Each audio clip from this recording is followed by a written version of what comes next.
ये लिखा, अरे मेरी वाली में ये लिखा, अरे मेरे वाली में भी ये लिखा है, मेरी वाली में अच्छी बातें लिखी, अच्छा मेरे वाले ग्रंथ में भी अच्छी बातें लिखी, तो प्रूफ कैसे हो? प्रूफ होता है इन मिरेकल्स, इन हीलिंग्स, डिलीवरेंसेस, उद्धार से, लाइफ चेंजिंग टेस्ट। मैं सही कह रहा हूं कि नहीं? इनसे प्रूफ होता है कि जो आप सुन रहे हो वो ओरिजिनल है। आमीन। जो आप अच्छी बातें बोलते हो, वो बोलते हैं मेरे पे भी अच्छी बातें लिखी।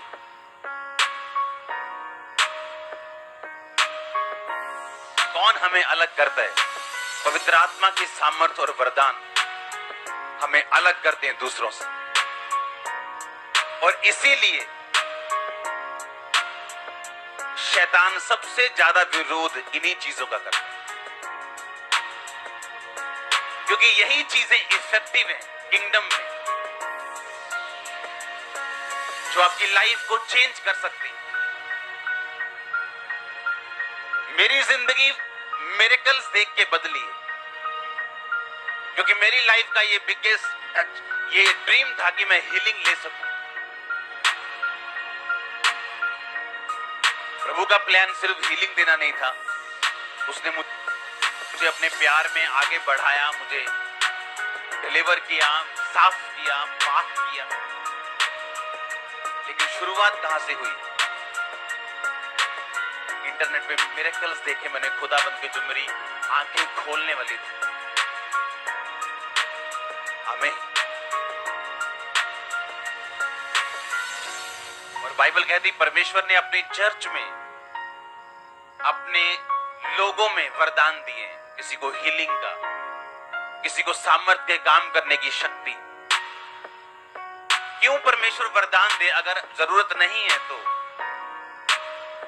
क्यों पवित्र आत्मा वो काम करे अगर जरूरत नहीं है तो? उसने सबको क्यों नहीं प्रीचिंग का वरदान दे दिया?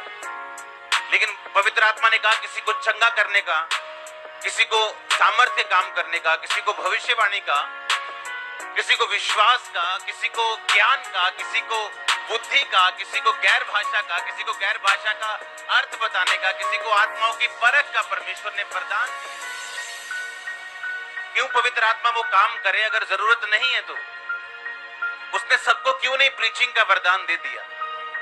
लेकिन पवित्र आत्मा ने कहा किसी को चंगा करने का, किसी को सामर्थ्य काम करने का, किसी को भविष्यवाणी का, किसी को विश्वास का, किसी को ज्ञान का, किसी को बुद्धि का, किसी को गैर भाषा का, किसी को गैर भाषा का अर्थ बताने का, किसी को आत्माओं की परख का परमेश्वर ने वरदान दिया है, ताकि कलीसिया उन्नति पाए।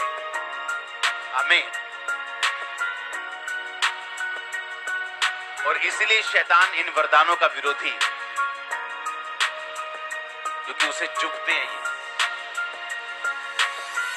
परमेश्वर का राज्य, उसका किंगडम दृढ़ होता है इन वरदानों से। ये आपको दे खुदावंद, आपसे दूर था तो अच्छा भी हो गया कि प्रेयर और बढ़ गई हमें। और मैंने जो विजन देखा है कि लंगड़े चल रहे हैं, सच में अंधे देख रहे हैं, बहरे सुन रहे हैं, अंधे देख रहे हैं, ये एवरी डे का काम होने वाला है।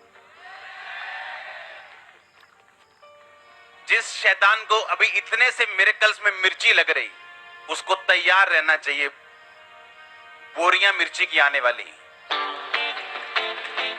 अभी तो शुरू हुआ है, अभी तो शुरू हुआ है। आमीन।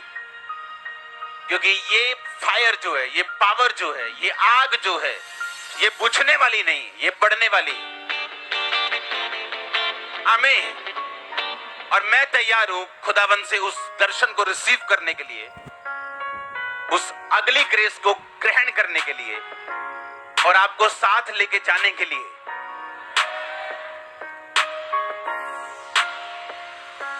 आमीन। आप तैयार हैं पवित्र आत्मा के कामों को ग्रहण करने के लिए? इसलिए मैं आपको बोलता हूं, हम प्रेयर करेंगे कि पवित्र आत्मा जितने काम यहां पे करे, हम उसे ग्रहण कर सकें। आमीन। आप सेल्फिश लोग नहीं, आप स्वार्थी लोग नहीं, क्योंकि स्वार्थी वो होता है जो यहाँ पे हीलिंग के लिए आया और उसे वचन से कोई मतलब नहीं, वो स्वार्थी है। और वो भी स्वार्थी है जिसको हीलिंग की जरूरत नहीं है, वो कह रहा है कि नहीं नहीं हीलिंग नहीं, हमें वचन दो सिर्फ, क्योंकि आपके पड़ोसी को हीलिंग की जरूरत है। अगर आप स्वार्थी नहीं है, आप बैठेंगे और प्रार्थना करेंगे दूसरों के लिए। अगर आप स्वार्थी नहीं, आप वचन सुने, आप अकेली हीलिंग के लिए नहीं बैठे। अगर आप स्वार्थी नहीं, अगर आपको सब कुछ खुदावन ने दे दिया, क्योंकि आप लगातार आप परमेश्वर के साथ फेथ में बने हुए हैं, तो आप अब दूसरों के लिए आप प्रेयर करें, अपने अगुओं के लिए करें। अपनी बाइबल में कभी भी हन्ना और जो कैफा महायाजक थे, उनका विरोध होते हुए कभी नहीं देखा होगा। बस पतरस, यूहन्ना और पौलुस के पीछे पड़े रहे वो सारी उम्र। हालेलुया। और उनको मालूम था, पतरस को और पौलुस को मालूम था कि ये हमारे एम्प्लॉइज हैं, खुदावंद ने दिए एडवर्टाइजमेंट करने के लिए, जो हम खुद नहीं कर सकते। आमीन। आपको दृढ़ रहना है, क्योंकि काम बहुत बाकी है। अभी तो फायर उतरनी है, आप अकेले अकेले। आपके कपड़े तक जो आप यहां पे डाल के आए हो, ये फायर से भर के वापस जाएं। अगर आप सिर्फ पहचान जाओ, अगर आप सिंसियर हो जाओ खुदाबंद के साथ, आने वाले लाइफ के जो चैलेंजेस हैं उसमें ये आपकी मदद करते हैं। जब मैं लोगों को बताता कि 2007 में जब मैं खामरा में आया और 8 में 9 में सबसे ज्यादा विरोध मेरा 9 में हुआ, 8 में हुआ, लेकिन प्रॉब्लम ये है, आप में से 90% लोग उस चीज को नहीं जानते। क्यों? आपने देखा नहीं। पर अब लोग जानते हैं। अगर अब विरोध हो, हाँ, अब आप समझ जाओगे मैं किन चीजों से निकला हूं। जो तब हुआ था वो कुछ भी नहीं जो आज हो रहा है। मतलब वो हाथी था, ये पूंछ है, आप समझो। और जिसने हाथी देखा हो वो पूंछ की परवाह नहीं करता। और जो होने वाला है फ्यूचर में, जो लंगड़े चलने वाले हैं, जो अंधे देखने हायर लेवल में, आपके बीच में होगा ये। मैं तैयार हूं, आप तैयार है क्या? सबसे बेस्ट ये है, जो कुछ पवित्र आत्मा कर रहा है उसे ग्रहण करो।